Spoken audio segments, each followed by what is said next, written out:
Olá pessoal, tudo bem? Sejam bem-vindos. Aqui é o professor Carlos Zanutti.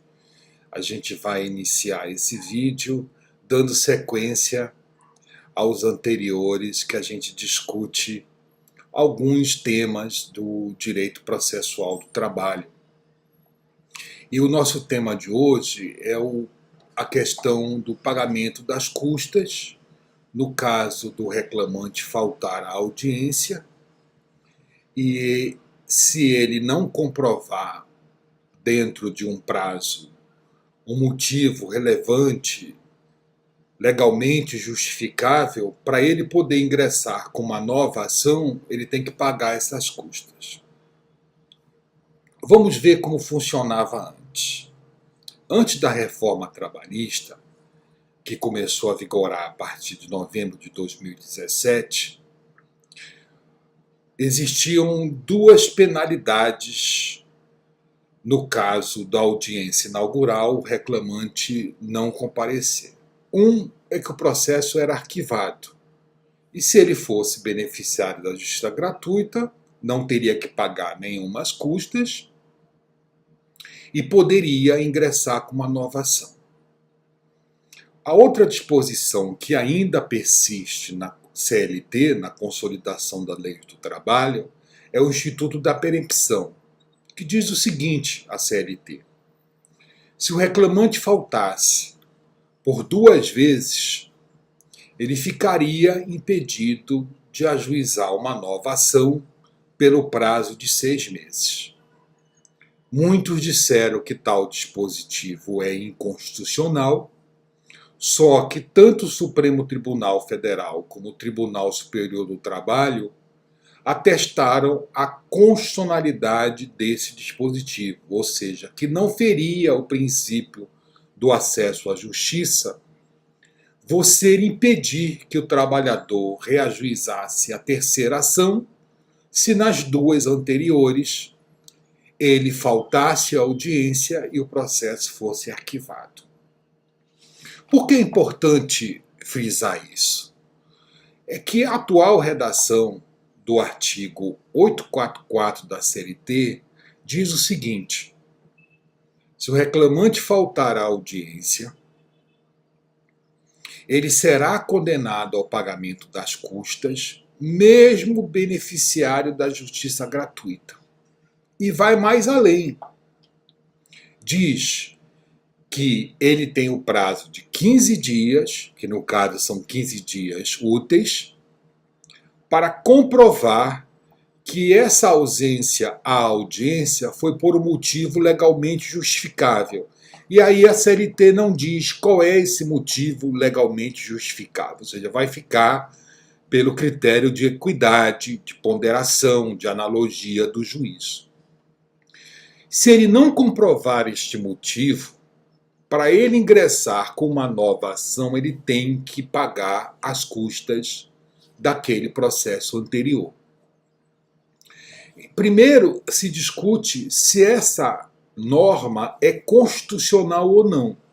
Já existe ação no Supremo Tribunal Federal, o ministro relator disse que era inconstitucional, outro ministro, que foi o ministro Barroso, deu pela constitucionalidade da norma e o processo foi suspenso e ainda não se tem data quando o Supremo Tribunal Federal vai retomar o julgamento.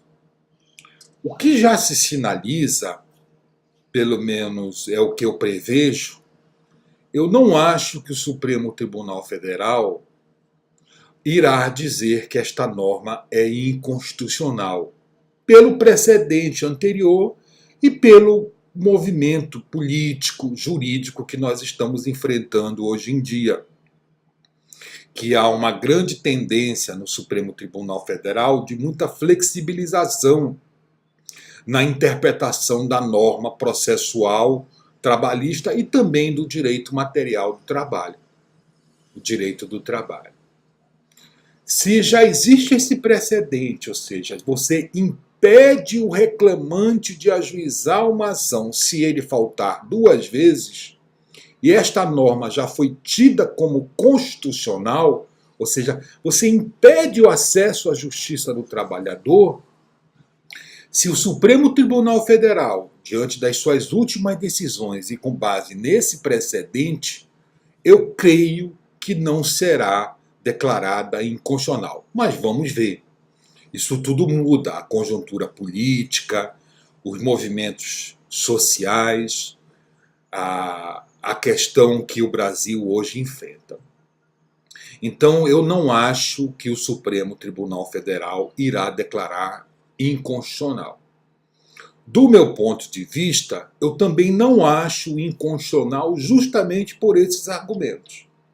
Ora, se você impede que o trabalhador ingresse com uma nova ação se ele faltar duas anteriores, que é o máximo, ou seja, a lei não afastará do Poder Judiciário lesão ou ameaça ao direito, e esta norma que está no artigo 732 da CLT já foi tida como constitucional, eu também não vejo por que impor a inconstitucionalidade do pagamento dessas custas. Observem, a questão da justiça gratuita, ela tem interpretações, ela não é absoluta. A própria lei 1060 de 1950, que fala da justiça gratuita, ela diz quais são as questões em que o beneficiário da justiça gratuita não paga, outras não ficam. Quer ver dar um exemplo? Hoje a pessoa jurídica ou o empregador, pessoa física, ele pode ser beneficiário da justiça gratuita, também da mesma forma. E antes da reforma, mesmo o empregador sendo beneficiário da justiça gratuita, ele ficava só isento do pagamento das custas, não do depósito recursal. E a reforma veio e diz que o beneficiário da justiça gratuita, empregador, também fica dispensado de recolher o depósito recursal, que é aquela garantia do juízo para poder recorrer na fase de conhecimento, tanto para recurso ordinário como para recurso de revista.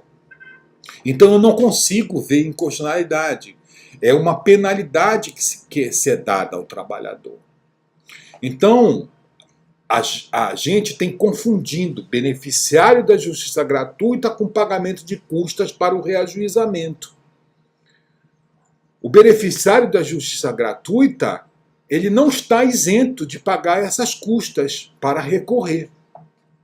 O que, na verdade, se recomenda na prática, porque se for ficar discutindo a constitucionalidade dessa norma, esse processo pode se arrastar por longos anos. Vamos dizer, o juiz indefere, tem recurso para o tribunal, a matéria é constitucional, ou seja, tem grande possibilidade de subir ao Tribunal Superior do Trabalho em recurso de revista, quer no procedimento sumaríssimo, quer no procedimento ordinário, que é um dos requisitos, é violação à Constituição.